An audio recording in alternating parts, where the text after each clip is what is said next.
Let's begin our first lecture relating to the financial institutions. Basically, these institutions operate in an economy, and in that economy, there are multiple kinds of market. And we all know the market where products and services are exchanged. There are some kinds of sellers and some buyers जो कि आपस में अपने products को exchange कर रहे होते हैं. हम सब उस market को जानते हैं और वो market हमारी कहलाती है product market. Simply, a market, a place, a platform where goods and services are exchanged between the buyers and the sellers are called product market. दूसरी market हमारे पास कहलाती है factor market. We all know that there are some factors of production which includes the land, labor, capital and entrepreneurship. वो सारी चीज़ें हमारे लिए इन products को produce करने के लिए ज़रूरी होती हैं, ठीक है. अब जो प्रोडक्ट मार्केट है वो तो टोटली फिजिकल होती है. जो हमारे पास फैक्टर मार्केट है उसमें हमने कहा हमारे पास land, labour, capital and entrepreneurship आता है. उसमें जो हमारे पास थर्ड कंपोनेंट है which called the capital. The financial institutions are all about that factor of production. हमारी सारी ये वाली इंस्टीट्यूशन इस फैक्टर ऑफ प्रोडक्शन के साथ रिलेटेड होती हैं और हमने जस्ट कैपिटल को ही रेज करना होता है यूजिंग द फाइनेंशियल इंस्टीट्यूशन. ये तो हमारी कुछ मार्केट्स की काइंड आ जाती हैं कि ऐसी मार्केट्स जहाँ पर हम अपने फाइनेंशियल एसेट्स को एक्सचेंज करते हैं वो हमारी फाइनेंशियल मार्केट्स कहलाती हैं. या फिर बेसिकली फैक्टर मार्केट में आगे से फाइनेंशियल मार्केट आएगी और फाइनेंशियल मार्केट कैपिटल के रिलेटेड होती है. ये सारा एक सिनेरियो तो क्रिएट हो गया. लेकिन अगर मैं आपको फाइनेंशियल इंस्टीट्यूशंस की एक डेफिनेशन बताऊं कि what are the financial institutions. These institutions are basically the traders of money. ये वो इंस्टीट्यूशंस हैं जो कि आपसे आपकी मनी रिसीव भी करती हैं in the shape of deposits और आपको अगर पैसों की ज़रूरत है तो वो आपको मनी प्रोवाइड भी करती हैं. और इसकी सबसे बड़ी एग्जांपल होती है आपके पास बैंक. कोई भी कमर्शियल बैंक जो कि किसी भी कंट्री में ऑपरेट कर रहा होता है वो सबसे बड़ी काइंड होती है हमारी फाइनेंशियल इंस्टीट्यूशन की. Basically they are those institutions जो कि आपसे मनी रिसीव भी करती हैं और आपको मनी प्रोवाइड भी करती हैं. तो फाइनेंशियल इंस्टीट्यूशंस का किसी भी इकोनॉमी के अंदर होना बहुत ज़्यादा इंपॉर्टेंट होता है. और इस चीज़ को हमने डिफरेंट इंस्टीट्यूशंस ऑफ पाकिस्तान में देखा भी है कि जो हमारे पास स्पेशलाइज्ड इंस्टीट्यूशंस हैं अगर वो नहीं होती तो हमारा पाकिस्तान उस तरह से ऑपरेट नहीं कर रहा होता. डिफरेंट सेक्टर्स ऑफ इकोनॉमी की डेवलपमेंट के लिए फाइनेंशियल इंस्टीट्यूशंस का होना बहुत ज़्यादा इंपॉर्टेंट है. उसके अलावा जैसे कि हमारी फैक्टर मार्केट है उसके अंदर सबसे बड़ा पोर्शन ही कैपिटल का होता है. जब तक आपके पास कैपिटल अवेलेबल नहीं है तब तक आप कोई भी रिसोर्स परचेज नहीं कर सकते. और जब तक आपके पास रिसोर्सेज जो हैं वो नहीं होते तब तक आप कोई भी काम आगे फॉरवर्ड लेकर नहीं चल सकते. तो इसलिए फाइनेंशियल इंस्टीट्यूशंस की अगर हम इम्पोर्टेंस को साइड पे रखें और हम इसको स्टडी करना स्टार्ट करें तो हमने देख लिया कि फाइनेंशियल इंस्टीट्यूशंस में जो है वो वर्क करती हैं फाइनेंशियल मार्केट में. और फाइनेंशियल मार्केट एक ऐसी जगह पर है, एक फैक्टर मार्केट का पार्ट है जहाँ पर हम अपने फाइनेंशियल एसेट्स को एक्सचेंज करते हैं. तो हमारा नेक्स्ट पॉइंट है कि what are the financial assets. Financial assets को एक्सप्लेन करने से पहले अगर मैं यहाँ पर एसेट्स को डिफाइन करूँ तो एसेट्स आर एनी ऑनरशिप जो कि आपको फ्यूचर में बेनिफिट प्रोवाइड करती है. इसकी आप शुरू से डेफिनेशन देखते हो, इसको आप ये भी कह सकते हो is any possession that has value in an exchange. कि अगर ऐसी कोई भी चीज़ जिसको आप एक्सचेंज में किसी पर्सन को देते हो तो वो कोई ना कोई चीज़ आपको रिटर्न भी करेगा. ठीक है, हमने मल्टीपल काइंड्स ऑफ एसेट्स पढ़े हैं. आपके पास करंट एसेट्स हैं, आपके पास फिक्स एसेट्स हैं, लिक्विड एसेट्स का भी आपको पता है. तो मुझे एसेट्स को ज़्यादा एक्सप्लेन करने की ज़रूरत नहीं है. सिंपल हम ये कह सकते हैं एनी ऑनरशिप और any possession that has a value in exchange और that can create value in future वो आपका एसेट कहलाता है. ठीक है, हमने यहाँ पर बात की है कि व्हाट आर फाइनेंशियल एसेट्स. ठीक है, तो मैंने आज जैसे आपको कहा कि आप मल्टीपल एसेट्स को जानते हो. आपकी बैलेंस शीट में जो एसेट साइड है उसमें आपके पास करंट एसेट्स भी होते हैं, आपके पास फिक्स एसेट्स भी होते हैं. तो ये जो दोनों करंट एसेट्स और फिक्स एसेट्स हैं these are called tangible assets. Tangible assets means के जिनकी कोई फिजिकल प्रॉपर्टी होती है, जिनको हम देख सकते हैं, जिनको हम टच कर सकते हैं, जिनकी फिजिकल प्रॉपर्टी की वजह से ही उनकी वैल्यू होती है, वो हमारे टेंजिबल एसेट्स कहलाते हैं. और अभी तक हम करंट एसेट्स और टेंजिबल एसेट्स फिक्स एसेट जितने भी देखते हैं वो सारे के सारे हमारे पास टेंजिबल एसेट्स ही होते हैं. अगर हम अपनी बैलेंस शीट की जो है दूसरी साइड को देखें जहाँ पर हमारे पास लाइबिलिटीज़ आती हैं तो वहाँ पर भी हमारे पास कुछ चीज़ें होती हैं. लाइबिलिटीज़ में आपके पास करंट लाइबिलिटीज़ आ जाती हैं, आपके पास लॉन्ग टर्म लाइबिलिटीज़ आ जाती हैं, आपके पास ऑनर्स इक्विटी आ जाती है. वो सारी चीज़ें क्या हैं उनको हम अभी बाद में डिस्कस करते हैं. अभी हमें आपको एसेट्स के बारे में एक्सप्लेन कर रही थी और एसेट्स ही रिलेटेड होती हैं आपकी लाइबिलिटी साइड के साथ ही. और इसका रिलेशनशिप हम इस वीडियो के एंड तक देखेंगे कि हमारी टेंजिबल एसेट्स में और हमारे फाइनेंशियल एसेट्स में बेसिक डिफरेंस क्या है. ये आपके टेंजिबल एसेट्स हैं, कुछ हमारे पास इंटेंजिबल एसेट्स होते हैं जो कि जस्ट लीगल क्लेम्स होते हैं जिनको हम देख नहीं सकते, ना हम उनको टच कर सकते हैं, लेकिन they have some value in them, और वो लीगल क्लेम्स होते हैं, जैसे कि आपके ट्रेडमार्क्स हैं या किसी कंपनी का नाम है, तो वो सारे आपके इंटेंजिबल एसेट्स कहलाते हैं जो कि हमारे पास बैलेंस शीट में एसेट साइड पर अवेलेबल होते हैं। लेकिन हमारे टेंजिबल एसेट्स और फाइनेंशियल एसेट्स दोनों सेम नहीं होते। Financial assets are basically the intangible assets जिनको हम देख नहीं सकते, लेकिन उनका कोई ना कोई लीगल क्लेम होता है, यानी कि they have some value in them, लेकिन वो फिजिकली नहीं अवेलेबल होते हमारे पास। तो हम फाइनेंशियल एसेट्स को प्रॉपरली अगर डिफाइन करना चाहें तो हम ये कह सकते हैं कि anything that has a claim to the future cash वो हमारे फाइनेंशियल एसेट्स कहलाते हैं। अब फाइनेंशियल एसेट्स होते कौन से हैं? फाइनेंशियल एसेट्स हमारे पास होते हैं बैंक के जो डिपॉजिट सर्टिफिकेट्स होते हैं। अगर आप बैंक में फिक्स डिपॉजिट जमा करवाते हो, फिक्स्ड अकाउंट ओपन करवाते हो और आपका टाइम जो है, आपकी मनी कुछ टाइम के लिए बैंक के पास रहती है, तो उसके अगेंस्ट वो आपको सर्टिफिकेट इशू कर देता है, वो भी आपका फाइनेंशियल एसेट है। नेक्स्ट है हमारे पास बॉन्ड्स। बॉन्ड्स का भी आपको पता है कि इस फाइनेंशियल एसेट। उसके अलावा स्टॉक्स या शेयर्स ऑफ एनी कंपनी, वो भी हमारे पास फाइनेंशियल एसेट्स होते हैं। कैश और कैश इक्विवेलेंट जो हैं वो भी हमारे पास फाइनेंशियल एसेट्स हैं। डेरिवेटिव इंस्ट्रूमेंट जिनको हम फ्यूचर और फॉरवर्ड्स कहते हैं, जिनकी वैल्यू को हम खुद ड्राइव करते हैं, they don't have any value, लेकिन हम उनकी वैल्यू को खुद ड्राइव करते हैं, वो हमारे डेरिवेटिव इंस्ट्रूमेंट्स कहलाते हैं। बैंक के जितने भी डिपॉजिट्स होते हैं, जितने भी अकाउंट्स होते हैं बैंक में, वो सारे के सारे हमारे फाइनेंशियल एसेट्स कहलाते हैं। उसके अलावा लोन्स एंड रिसीवेबल्स, जो हम किसी दूसरे पर्सन को लोन देते हैं, वो भी हमारे फाइनेंशियल एसेट्स होते हैं। ये सारे के सारे हमारे पास फाइनेंशियल एसेट्स हैं, जिसके लिए मैंने आपको कहा कि any claim that has a future value वो हमारी क्या कहलाती है? फाइनेंशियल एसेट कहलाता है।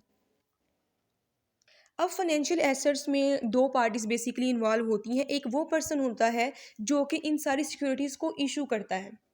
इशू करने का मतलब है कि जो ये सिक्योरिटीज़ को क्रिएट करेगा, हम इसको कह सकते हैं the entity that has agree to make future cash payments, वो हमारी ईश्वर कहलाती है। ठीक है, ईश्वर का वर्ड हम यहाँ पर यूज़ करेंगे वो पर्सन जो कि कोई भी सिक्योरिटी को इशू करता है। जैसे कि अगर गवर्नमेंट बॉन्ड्स हैं तो गवर्नमेंट विल बी द ईश्वर। अगर आप किसी कंपनी के शेयर्स परचेज करते हो तो वो कंपनी ने शेयर्स इशू किए थे, तो वो कंपनी क्या है, वो आपकी ईश्वर बन जाएगी। दूसरी तरफ से हम इसको डिफाइन कर सकते हैं कि ऐसी कोई भी एंटिटी, ऐसी कोई भी पार्टी जो कि आपको प्रॉमिस करती है कि वो फ्यूचर में आपको पेमेंट्स करेगी, वो हमारी ईश्वर होती है। जैसे कि मैंने अभी आपको कहा कि आप गवर्नमेंट के बॉन्ड्स परचेज करते हो, तो गवर्नमेंट आपको प्रॉमिस करती है ना कि हर 6 मंथ बाद आपको उसके ऊपर रिटर्न मिलेगा, कैश पेमेंट्स मिलेंगी।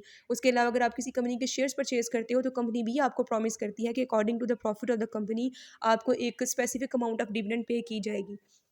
तो ये ईश्वर वो पर्सन है जहाँ तो सिक्योरिटी को इशू कर रहा है, यहाँ पे दूसरी तरह से हम डिफाइन कर सकते हैं अ पर्सन और an entity that agree to make future cash payments, वो आपकी ईश्वर होती है। और दूसरी पार्टी हमारे पास आ जाती है इन्वेस्टर की।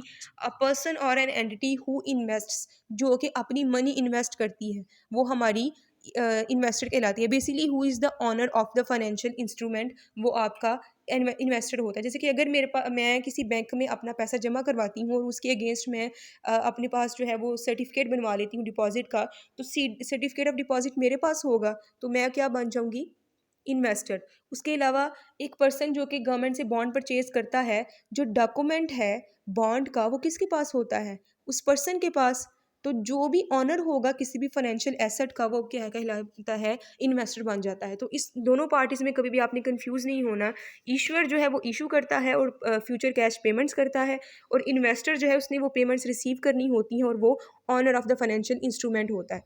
उसके अलावा जो फाइनेंशियल एसेट है उसके मल्टीपल नेम हो सकते हैं। फाइनेंशियल एसेट को हम डिफरेंट नेम से बुला सकते हैं। इसको हम कोई सिक्योरिटी भी कह सकते हैं, जैसे कि मैं भी आपका बार बार वर्ड यूज़ कर रही थी। इसको हम फाइनेंशियल इंस्ट्रूमेंट भी कह सकते हैं और इसको हम फाइनेंशियल एसेट भी कह सकते हैं। ठीक है, मतलब कोई भी ऐसी सिक्योरिटी, कोई भी ऐसा इंस्ट्रूमेंट, कोई भी ऐसा एसेट जो कि हमें फ्यूचर क्लेम देता है, वो हमारा फाइनेंशियल एसेट कहलाता है। यहाँ पर कुछ एग्जांपल्स दी गई हैं फाइनेंशियल एसेट्स की, जिसको आप अगर स्टडी कर लेते हो तो आपको ज़्यादा बेटर अंडरस्टैंड हो जाएगा। सबसे पहली एग्जांपल में उसने आपको एक्सप्लेन भी किया है कि who is the investor and who is the issuer और बॉरवर। कहते हैं a loan by a Bank of America, Bank of America ने लोन दिया है, तो इस केस में मनी जो है वो जा रही है उसके हाथ से, तो वो इन्वेस्टर बन जाएगा। टू एन इंडिविजुअल, ईश्वर और borrower to purchase a car. अब ये थोड़ी सी डिफ़िकल्ट होगी आपके समझने में के लिए, तो मैं आपको इसको एक्सप्लेन करती हूँ कि आई एम द पर्सन जिसको कार के लिए लोन रिक्वायर्ड है। उस केस में मैं बैंक के पास जाऊँगी और बैंक से कहूँगी कि मुझे इतने पैसे चाहिए। बैंक मुझे जो है फॉर एग्ज़ाम्पल, यहाँ पे उसने मनी मेंशन नहीं की, लेकिन मैं एग्ज़ाम्पल ले लेती हूँ कि वो $100 है। मुझे $100 का लोन चाहिए और मैंने बैंक ऑफ अमेरिका के पास गई और मैंने कहा कि I need $1 lakh of loan, तो मुझे आप वो दे दें। अब जो पर्सन ए है, फॉर एग्ज़ाम्पल मैं यहाँ पे पर्सन ए का वर्ड यूज़ कर रही हूँ, उसको मनी रिक्वायर्ड है, तो उसने क्या किया, लोन इशू किया है, किसको, बैंक को, और बैंक ने अपना पैसा इन्वेस्ट किया है पर्सन ए में। तो पर्सन ए ही क्लेम करेगा ना कि मैं आपको फ्यूचर कैश पेमेंट्स करूँगी। जैसे कि मैं पर्सन ए हूँ, तो मैंने बैंक से लोन लिया है और मैं उसको प्रॉमिस करती हूँ कि मैं आपको आने वाले 10 सालों में ये लोन रिटर्न कर दूँगी।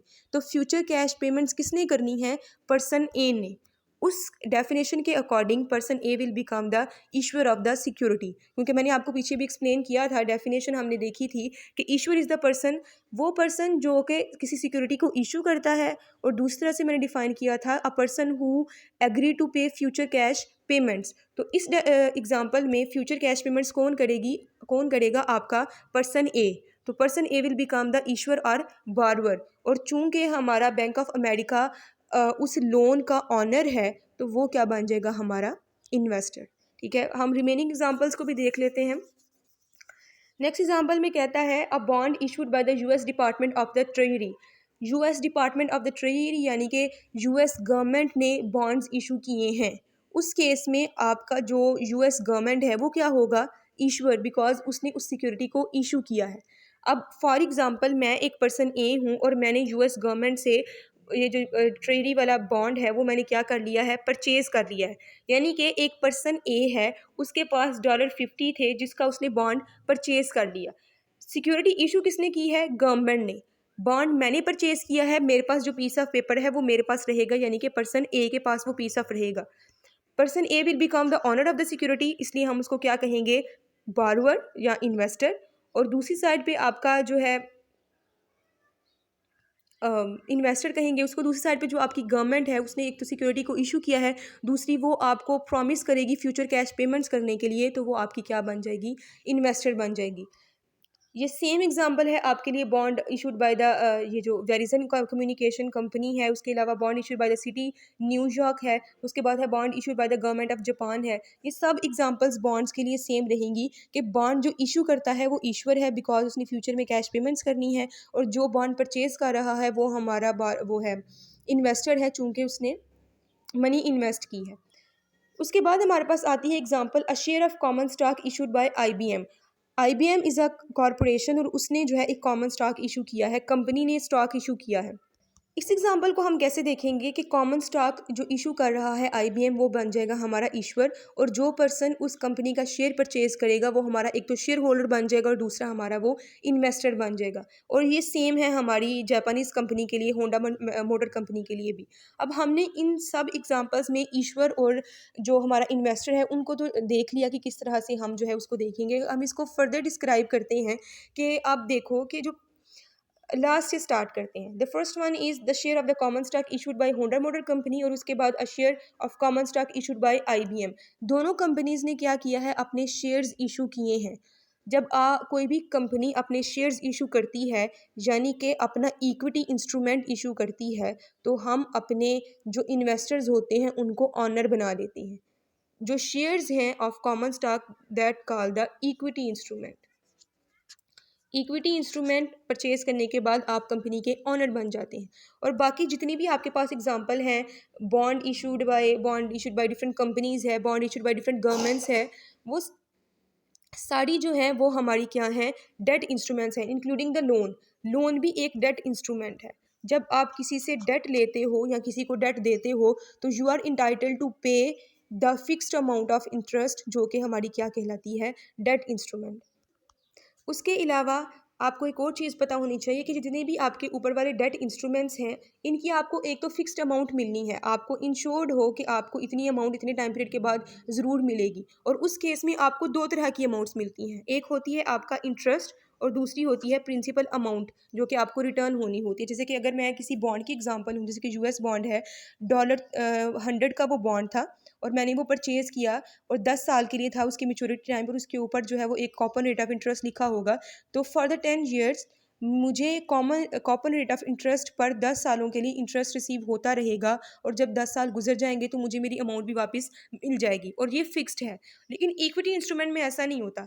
इक्विटी में क्या होता है कि company pays interest according to the earnings, जितनी उनको प्रॉफिट्स होते हैं उतने ही अकॉर्डिंग टू दैट प्रॉफिट वो आपको जो है वो पे करते हैं आपका डिविडेंड, और वो भी तब पे किया जाता है जब हम पहले अपने डेट होल्डर्स को पे कर चुके होते हैं। तो यहाँ पर हम नेक्स्ट जो चीज़ एक्सप्लेन करेंगे वो है what are the debt instruments and what are the equity instruments. और इस एग्जांपल में हमने देख लिया कि ये जो आपकी पहली 5 एग्जांपल्स हैं वो सारी डेट इंस्ट्रूमेंट्स की हैं, और जो नीचे हैं वो आपके इक्विटी इंस्ट्रूमेंट्स हैं। तो हम नेक्स्ट उनका डिफरेंस देखते हैं कि what is the difference between equity instruments and debt instruments. यहाँ पर जो आपके स्टॉक्स हैं वो आपके इक्विटी इंस्ट्रूमेंट को रिप्रेजेंट कर रहे हैं, जो बॉन्ड्स हैं वो आपके डेट इंस्ट्रूमेंट को रिप्रेजेंट कर रहे हैं। ठीक है, तो ऊपर आप लिख सकते हो date instruments and equity instruments. तो इनके डिफरेंसिंग पॉइंट्स हैं, कंपैरिजन के इसलिए बेसिस लिए हैं। सबसे पहली है meaning. Stocks are the equity instruments जो कि हमारी कंपनी का ऑनरशिप बता रही होती हैं, हम ऑनर्स बन जाते हैं स्टॉक्स को परचेज करके। बॉन्ड्स आपके डेट इंस्ट्रूमेंट्स होते हैं, और ये आपका एक प्रॉमिस होता है कि आपको प्रिंसिपल के साथ साथ इंटरेस्ट भी रिटर्न किया जाएगा। दूसरी साइड में हमारे पास आ जाता है who are the issuer. Stocks की शेप में हमारे पास जो कंपनीज हैं वो अपने शेयर्स इशू करती हैं, और जो आपके डेट इंस्ट्रूमेंट्स होती हैं वो कोई भी कारपोरेशन, कोई भी फाइनेंशियल इंस्टीट्यूशन, कोई भी गवर्नमेंट इशू कर सकती है, लेकिन stocks are issued by the companies only. उसके बाद है स्टेटस ऑफ होल्डर्स। जो आपके स्टॉक होल्डर्स हैं वो ऑनर्स बन जाते हैं, और जो हमारे equity sorry debt instrument holders होते हैं वो हमारे लेंडर्स या फिर क्रेडिटर्स कहलाते हैं। उसके अलावा है फॉर्म्स ऑफ रिटर्न। जो आपके डेट इंस्ट्रूमेंट्स हैं उसके ऊपर आपको इंटरेस्ट रिसीव होता है in the form of coupon rate of interest, और जो आपके इक्विटी इंस्ट्रूमेंट्स होते हैं उसमें आपको जो प्रॉफिट है वो डिविडेंड की शेप में मिलता है। रिस्क लेवल आपके स्टॉक्स का जो है वो हाई होता है, बिकॉज आपकी कंपनी की जो परफॉर्मेंस है वो उस पर डिपेंड करता है। अगर तो कंपनी बहुत अच्छा परफॉर्म करती है तो आपकी शेयर की वैल्यू भी इंक्रीज होगी, और वो आपको ज़्यादा डिविडेंड भी पे करेंगे। लेकिन अगर कंपनी फेल हो जाती है तो you should have to participate in the loss as well. और लॉस कितना होगा? जितना आपने उसमें इन्वेस्टमेंट की हुई है। आपको क्लियर नहीं होता कि आपको डिविडेंड मिलेगा कि नहीं। उसके साथ साथ आपको ये भी क्लियर नहीं होता कि आपने जो प्रिंसिपल अमाउंट इन्वेस्ट की है आपको उतनी वापस मिलेगी या फिर नहीं मिलेगी। यानी कि stocks are more risky, equity instruments risky होते हैं, लेकिन डेट इंस्ट्रूमेंट लेस रिस्की होते हैं, बिकॉज आपका जो फिक्स्ड पेमेंट होती है आपको फिक्स्ड मिलेगी ही मिलेगी। यहाँ पर सिर्फ और सिर्फ एक रिस्क होता है कि हो सकता है कि कंपनी डिफ़ॉल्ट कर जाए, कंपनी बैंकरप्ट हो जाए, तो फिर उस केस में आपको पैसा नहीं मिलेगा, अदरवाइज़ आपको पैसा ज़रूर वापस मिलता है। नेक्स्ट है कंपैरिजन का पॉइंट हमारे पास मेजर रिस्क्स। जो अब आपके इक्विटी इंस्ट्रूमेंट होते हैं उसमें आपके पास मार्केट रिस्क होता है, बिजनेस रिस्क होता है। दूसरी साइड पे जो आपके डेट इंस्ट्रूमेंट्स हैं उसमें सबसे बड़ा रिस्क होता है डिफ़ॉल्ट रिस्क, जो कि यहाँ पर मेंशन नहीं किया गया। उसके बाद है इंटरेस्ट रेट रिस्क और इन्फ्लेशन रिस्क। उसके अलावा आपके पास एडिशनल बेनिफिट्स हैं। शेयर होल्डर्स का राइट होता है वोट में, लेकिन आपके बॉन्ड होल्डर्स को कोई राइट नहीं मिलता, लेकिन उनको प्रेफरेंस दी जाती है रीपेमेंट में भी और प्रॉफिट्स डिस्ट्रीब्यूशन में भी। ठीक है, तो ये डिफरेंसिंग पॉइंट थे। उसके अलावा अगर हमने जो पॉइंट है वो देख भी लिया है उससे पहले भी अपनी एग्जांपल से भी, कि जो आपके पास इक्विटी इंस्ट्रूमेंट्स हैं जिनको हम रेजिडुअल क्लेम्स भी कहते हैं, वो आपकी पार्टनरशिप बन जाती है कंपनी में। ठीक है, आप कंपनी के ऑनर बन जाते हो। अब ये डेट इंस्ट्रूमेंट्स और इक्विटी इंस्ट्रूमेंट्स को हमने देख लिया, एग्जांपल से भी देख लिया कि बॉन्ड्स जो है वो और लोन जो है वो आपके डेट इंस्ट्रूमेंट है, और जो आपके स्टॉक्स हैं वो आपके इक्विटी इंस्ट्रूमेंट्स हैं। लेकिन यहाँ पर कुछ आपके फाइनेंशियल एसेट्स ऐसे भी होते हैं जिनमें दोनों की करेक्टरिस्टिक्स होती हैं, और उसकी सबसे बड़ी एग्जांपल है आपके पास प्रेफर्ड स्टॉक। प्रेफर्ड स्टॉक और relating to the stocks of the company, यानी कि ये कंपनीज इशू करती हैं, और जिस तरह आपके स्टॉक्स काम करते हैं प्रेफर्ड स्टॉक भी वैसे ही काम करते हैं। लेकिन उसके साथ साथ इसमें बॉन्ड का भी एक फीचर होता है कि इसके ऊपर आपको फिक्स्ड रेट ऑफ इंटरेस्ट मिलता है। यानी कि प्रेफर्ड स्टॉक और दो स्टॉक्स जिसमें आपके स्टॉक्स की भी कंपोनेंट्स पाए जाते हैं और बॉन्ड के भी करेक्टरिस्टिक्स पाए जाते हैं। उस केस में प्रेफर्ड स्टॉक जो है वो एक मतलब ऐसी कैटेगरी है जो कि दोनों कैटेगरीज में फॉल करती है। उसके अलावा आपके पास एक और कॉम्बिनेशन है जिसको हम कन्वर्टेबल बॉन्ड्स कहते हैं। कन्वर्टेबल बॉन्ड्स में भी दोनों की करेक्टरिस्टिक्स पाए जाते हैं, डेट के भी और इक्विटी इंस्ट्रूमेंट के भी। जो आपके डेट इंस्ट्रूमेंट्स होते हैं और उसके साथ आपके प्रेफर स्टॉक हैं, कन्वर्टेबल बॉन्ड्स हैं, जिनके ऊपर आपको फिक्स्ड पेमेंट रिसीव होनी होती है, उनको हम फिक्स्ड पेमेंट इंस्ट्रूमेंट या फिर फिक्स्ड इनकम इंस्ट्रूमेंट्स भी कहते हैं, जिसके ऊपर आपको कंफर्म्ड होता है कि इतना रेट ऑफ इंटरेस्ट ज़रूर मिलेगा आपको। ठीक है, तो ये हमारे पास फाइनेंशियल एसेट्स की आगे से थोड़ी टाइप्स थी। नेक्स्ट हम ये देखेंगे कि what is the price of a financial asset. Basically जो आपकी एक हमारे पास इकोनॉमिक रूल है, एक इकोनॉमिक प्रिंसिपल है, जिसको हमने थ्रू द फाइनेंशियल मैनेजमेंट पढ़ा है कि the price of any financial asset can be determined by the present value of its all future cash flows.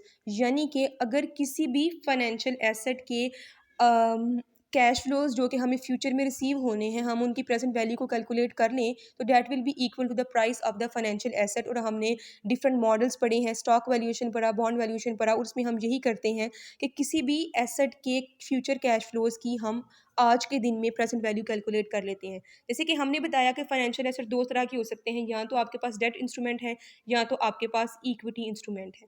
तो जो आपके पास डेट इंस्ट्रूमेंट है उनके फ्यूचर कैश फ्लोज कहलाते हैं इंटरेस्ट, और अगर वो बॉन्ड है तो कॉपन रेट ऑफ इंटरेस्ट। और जो आपके पास इक्विटी इंस्ट्रूमेंट है उसके कैश फ्लोज कहलाते हैं हमारे पास डिविडेंड।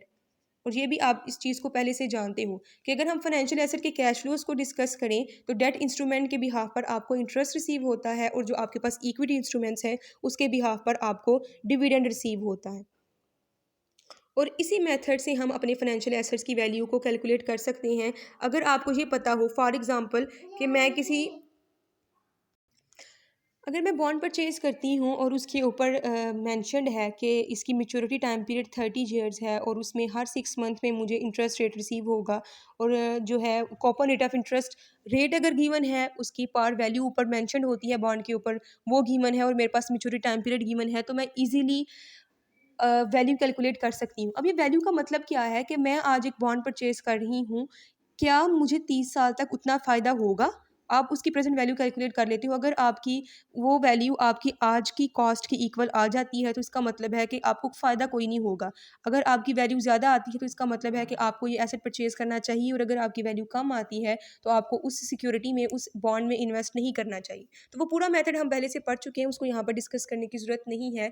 लेकिन जैसे आपके पास प्राइस ऑफ एसेट एसोसिएटेड होती है डिफरेंट रिस्क्स के साथ, तो यहाँ पर हम डिफरेंट रिस्क देखते हैं कि हमारे फाइनेंशियल एसेट्स के रिलेटेड कौन कौन से रिस्क होते हैं।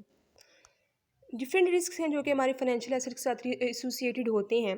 अगर मैं आपको सबसे पहले बताऊं तो जिस तरह से हम अपने एसेट की वैल्यू को खुद कैलकुलेट कर सकते हैं, वैसे ही हम किसी एसेट की एक्सपेक्टेड रिटर्न को भी कैलकुलेट कर सकते हैं। अगर हमारे पास किसी सिक्योरिटी की फ्यूचर वैल्यू गिवन हो, उसके साथ आज की प्रेजेंट वैल्यू गिवन हो, और उसके साथ हमारे पास अगर टाइम गिवन हो, तो हम उसका एक्सपेक्टेड रिटर्न खुद कैलकुलेट कर सकते हैं। ठीक है, अगर हमें ये देखना है कि एक्सपेक्टेड रिटर्न हमें रिसीव होगा या फिर नहीं होगा, कुछ कंपनीज ऐसी होती हैं जो कि फाइनेंशियल इंस्ट्रूमेंट्स को इशू करती हैं, और उसके साथ साथ जो आपका इशूअर है उसकी करेक्टरिस्टिक्स पर भी ये डिपेंड करता है कि क्या हमें फ्यूचर में उतना एक्सपेक्टेड कैश फ्लो रिसीव होगा या फिर नहीं होगा। ठीक है, जैसे कि हमने पीछे डिफरेंट एग्जांपल्स देखी हैं।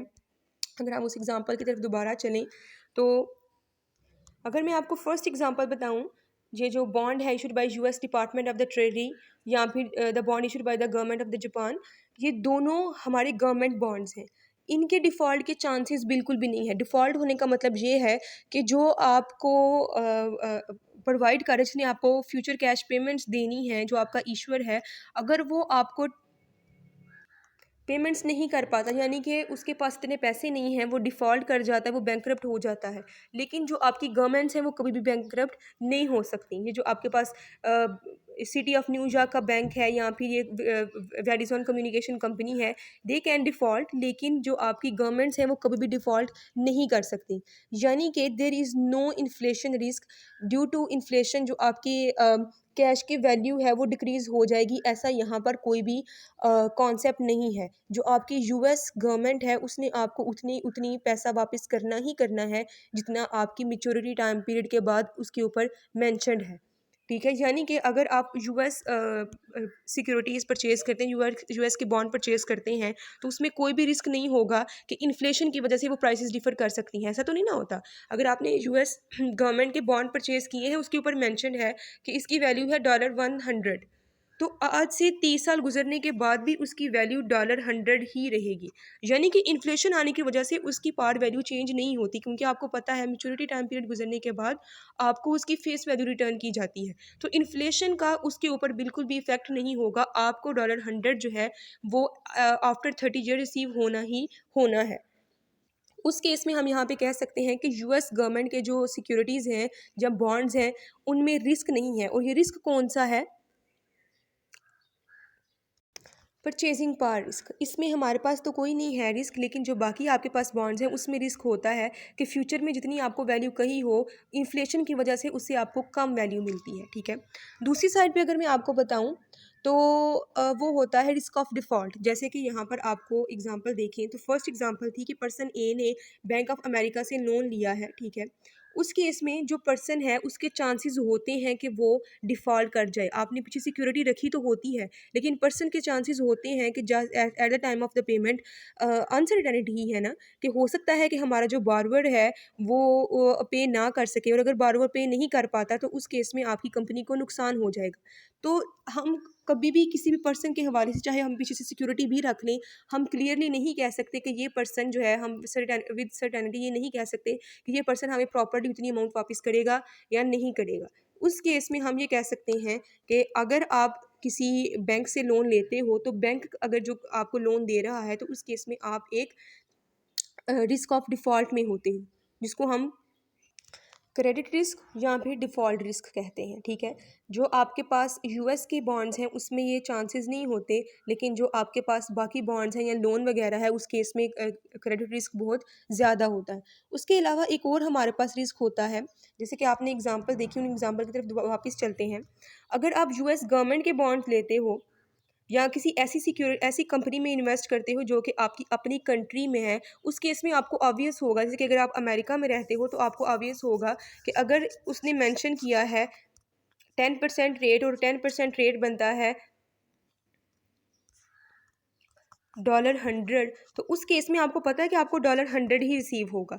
लेकिन अगर आप किसी जापानीज़ कंपनी में इन्वेस्ट करते हो और वो आपको प्रॉमिस करते हैं 10% रेट, तो आपको ये नहीं पता कि उस केस में जापानीज़ की जो करेंसी है जिसको हम येन कहते हैं, उसकी क्या वैल्यू होगी जब हम उसको यूएस डॉलर्स में कन्वर्ट करेंगे। क्या वो $100 के इक्वल होगी या फिर उससे कम होगी?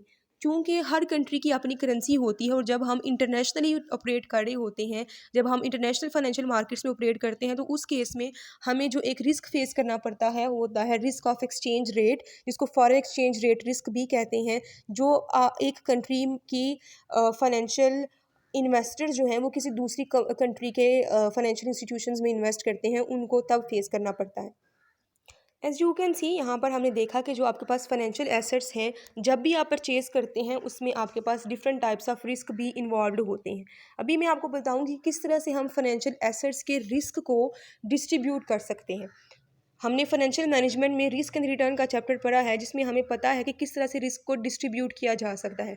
कोई भी फाइनेंशियल इंस्ट्रूमेंट हो, चाहे वो डेट इंस्ट्रूमेंट है, चाहे वो इक्विटी इंस्ट्रूमेंट है, there is some kind of risk involve in them, और हमें उस रिस्क को मिनिमाइज करना होता है। हम रिस्क के फैक्टर को कभी भी एलिमिनेट नहीं कर सकते, ज़ीरो नहीं कर सकते। There is some part of the risk जो कि ज़रूर अंदर रहता ही रहता है। ठीक है। और उसके बिहाफ पर ही आपको जो है वो एक्सपेक्टेड रेट ऑफ रिटर्न मिलता है।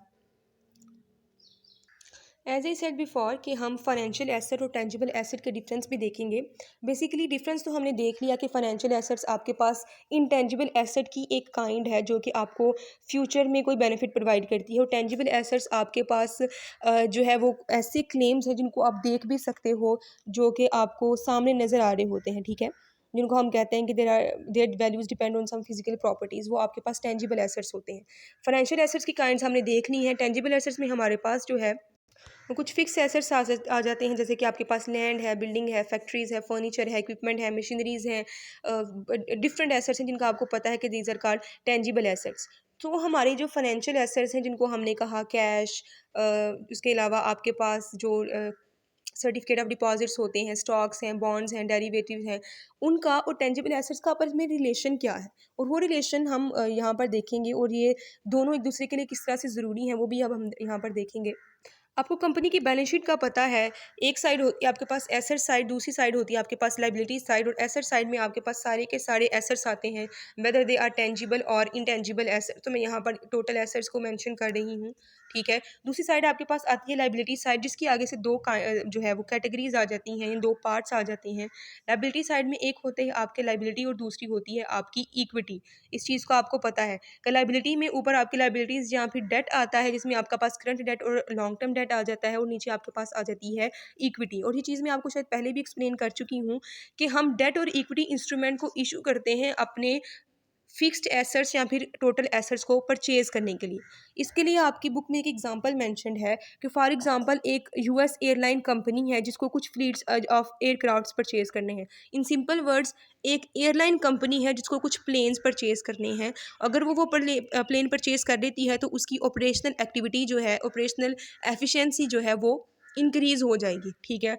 फॉर एग्जांपल आपकी जो यूएस एयरलाइंस है, उसने टोटल जो एयरक्राफ्ट्स परचेज करने हैं उस पर उसको $250 मिलियन रिक्वायर्ड है, ठीक है, जिससे उसकी ऑपरेशनल एक्टिविटी इंक्रीज हो सकती है। अब क्या है कि ये जो 250 मिलियन के एयरक्राफ्ट्स यानी कि फिक्स्ड एसेट्स हैं, उसके लिए वो क्या करती है, उतने अमाउंट की लोन ले लेती है, ठीक है, किसी भी बैंक से, किसी भी फाइनेंशियल इंस्ट्रूमेंट से डेट ले लेती है। 250 मिलियन का हमने क्या कर लिया है, डेट ले लिया है।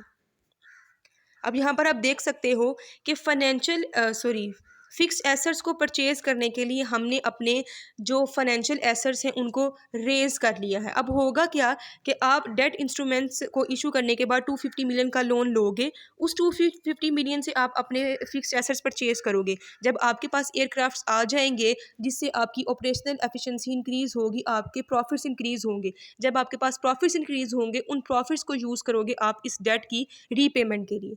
मतलब कि debt instruments are issued for acquisition of the tangible assets, and tangible assets are used to repay the financial assets claim. जो हमने फाइनेंशियल एसेट इशू किए होते हैं अपने टेंजिबल एसेट को परचेज करने के लिए, हम टेंजिबल एसेट को ही यूज़ करते हैं उनकी रीपेमेंट के लिए। यानी कि दोनों जो है हैंड इन हैंड चलते हैं, दोनों साइमल्टेनियसली एक दूसरे के साथ मिलकर काम कर रहे होते हैं। बैलेंस शीट इसकी सबसे बड़ी एग्जांपल है कि किस तरह से फाइनेंशियल एसेट्स और टेंजिबल एसेट्स जो है वो एक दूसरे के साथ होते हैं, और जितनी भी आपकी कंपनी का टोटल कैपिटल स्ट्रक्चर होता है उसी को यूज़ करके हमने अपनी कंपनी के टोटल एसेट्स को परचेज करना होता है। और यही आपकी इकोनॉमिक इक्वेशन है कि all the assets are equal to the liabilities plus owners equity.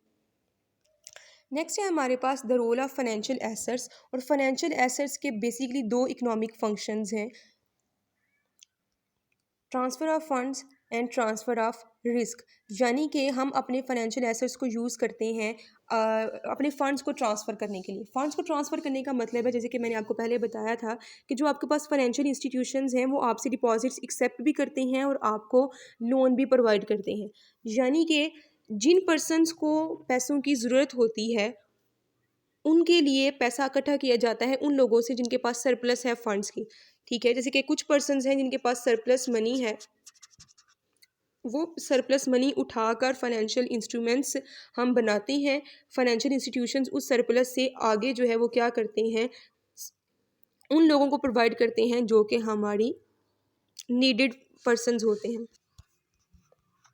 इससे होता क्या है कि जो पैसा जिन लोगों के पास सरप्लस होती है मनी की, जिनको नहीं चाहिए होता, वहाँ से पैसा उठाकर उन लोगों को दिया जाता है जिनको एक्चुअल में मनी की नीड होती है, ठीक है। इसको, और जो दूसरा फंक्शन है हमारा रिस्क ऑफ ट्रांसफ़र का, हम इसको भी कुछ एग्जांपल से देखते हैं। तो ये दो इलस्ट्रेशंस, तीन एग्जांपल्स हैं आपके पास। सबसे पहले है कि जो ग्रेसो एक पर्सन है जिसको के रुगरेट रिस्ट वॉचेस बनाने का लाइसेंस मिल गया है कि वो कंट्री में रिस्ट वॉचेस बना सकता है, ठीक है।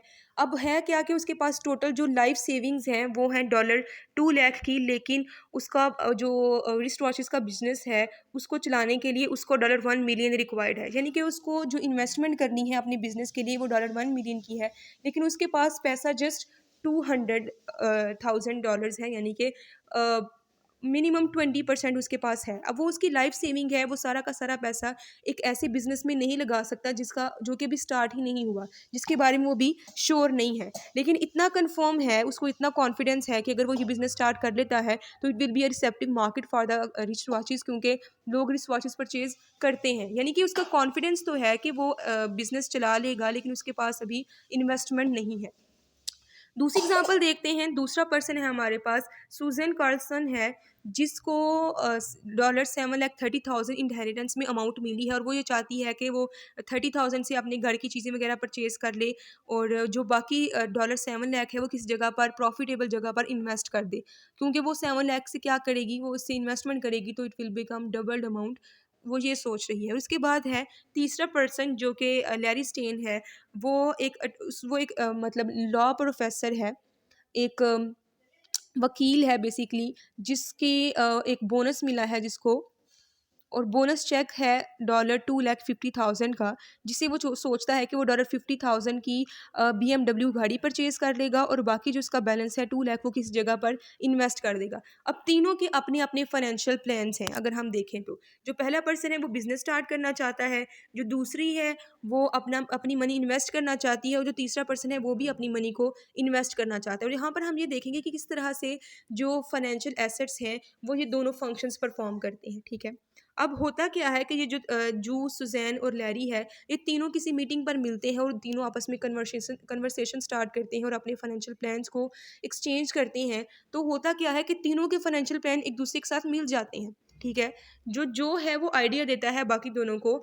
सुज़ैन को कहता है कि अगर मैं तुम्हें अपनी कंपनी जो कि मैं अभी स्टार्ट करना चाहता हूँ, उसमें 50% शेयर्स का जो है वो ऑनर बना दूँ, यानी कि तुम मेरी कंपनी के 50% शेयर्स परचेज कर दो, और मेरी कंपनी में 7 लाख जो है वो अगर इन्वेस्ट कर दो, तो मैं तुम्हें कंपनी का 50% ऑनर बना दूंगा, यानी कि you will become the share holder of the company of $7 lakh shares. और दूसरा जो वो आइडिया देता है वो होता है लैरी के लिए। वो कहता है कि अगर तुम मुझे $2 लाख, तुम्हारे पास एक्स्ट्रा है, और तुम $2 लाख मुझे एज अ लोन दे दो, ताकि मैं जो है वो अपनी कंपनी के कैपिटल के तौर पर यूज़ कर लूँ एज अ डेट इंस्ट्रूमेंट, और मैं तुम्हें उसके ऊपर फिक्स पेमेंट भी करता रहूँ, तो मैं क्या करूँगा, यानी कि जो कहता है कि मैं अपना $100 भी इन्वेस्ट कर देता हूँ। तो वो इसलिए नहीं इन्वेस्ट कर रहा, वैसे तो उसके पास $2 लाख है, वो टू इसलिए नहीं इन्वेस्ट कर रहा क्योंकि उसकी लाइफ सेविंग है। अगर वो दोनों 2 लाख ही इन्वेस्ट कर देता है तो फिर उसके बाद बचेगा कुछ नहीं। तो अगर आप देखो तो ये उसकी टोटल इन्वेस्टमेंट बन जाती है, जिसमें 7 लाख होगा सुजैन का, 1 लाख होगा आपके पास जो का, और जो बाकी है 2 लाख वो होगा लैरी का। वो मिलाकर हमारे पास 10 लाख यानी कि 1 मिलियन की इन्वेस्टमेंट बन जाती है। दोनों एग्री भी कर जाते हैं। जो लैरी है वो इन्वेस्ट करने के लिए रेडी है, लेकिन वो चाहता है कि वो उसको एक फिक्स्ड रेट ऑफ इंटरेस्ट मिले, यानी कि वो डेट इंस्ट्रूमेंट परचेज करना चाहता है। दूसरी साइड पे जो सुजैन है वो ऑनर बनना चाहती है कि उसके पास 50% शेयर्स हों कंपनी के। अब यहाँ पर अगर हम देखें तो ये सारा ट्रांसफ़र ऑफ फंड्स है। जो was in the need of funds, उसको मनी की ज़रूरत थी। जो सुजैन और लैडी हैं उनके पास सरप्लस थे फंड्स के, तो फंड ट्रांसफ़र हो गया ना। वो पर्सन यानी कि सुजैन और लैडी जिनके पास सरप्लस फंड थे, पैसा मूव होकर उस तक पहुंच गया जो कि फंड्स की नीड में था, यानी कि जो को पैसे की ज़रूरत थी। तो पहला फाइनेंशियल एसेट जो है, दो तरह के फाइनेंशियल एसेट इशू किए गए हैं ना। सुजैन के लिए इक्विटी इंस्ट्रूमेंट और लैडी के लिए डेट इंस्ट्रूमेंट, यानी कि फाइनेंशियल एसेट की वजह से हमारे फंड्स ट्रांसफ़र हो गए हैं, वहाँ से जहाँ पर सरप्लस था उठाकर उन लोगों को दे दी है जिनको ज़रूरत थी। एक तो ये हो गया। दूसरा है ट्रांसफ़र ऑफ रिस्क। हम इसी एग्जांपल से देखेंगे किस तरह से रिस्क को ट्रांसफ़र किया जा रहा है। फॉर एग्ज़ाम्पल, अगर जो ये पर्सन जो है वो अपना 2 लाख पूरा का पूरा इन्वेस्ट करता, तो उसको रिस्क जो है वो लेना पड़ता, वो बहुत ज़्यादा रिस्क पर था, लेकिन उसने अपने रिस्क को डाइवर्सिफाई किया है। रिस्क को उसने कैसे डाइवर्सिफाई किया है कि अपना जो 50% है वो इशू कर दिया है सुजैन को, यानी कि वो 1/2 ऑफ द कैश फ्लो जो है बिजनेस की वो किसको देगा, सुजैन को। और दूसरा जो उसने अपना रिस्क ट्रांसफ़र किया है, उसने एडिशनल अमाउंट ले ली है लैडी से, जो कि शेयर नहीं था परचेज करना चाहता, जो कि रिस्क में अपना पार्टिसिपेट नहीं था बनना चाहता। क्रेडिट रिस्क तो लैरी को जो है वो बेयर करना पड़ेगा ही, लेकिन जो दूसरा रिस्क होता है वो सारे बाकी रिस्क को अवॉइड कर रहा है, और जो है वो एक क्रेडिट इंस्ट्रूमेंट परचेज कर रहा है। उस केस में जो का रिस्क था उसको 50% ट्रांसफ़र कर दिया गया है सुजैन में, और बाकी जो 50% है वो उसने खुद कैरी किया है, और जो लैरी है उसने बिल्कुल भी रिस्क जो है वो नहीं लिया। यानी कि हमारे फाइनेंशियल एसेट्स हमारे रिस्क को ट्रांसफ़र करने में भी हमारी हेल्प करते हैं।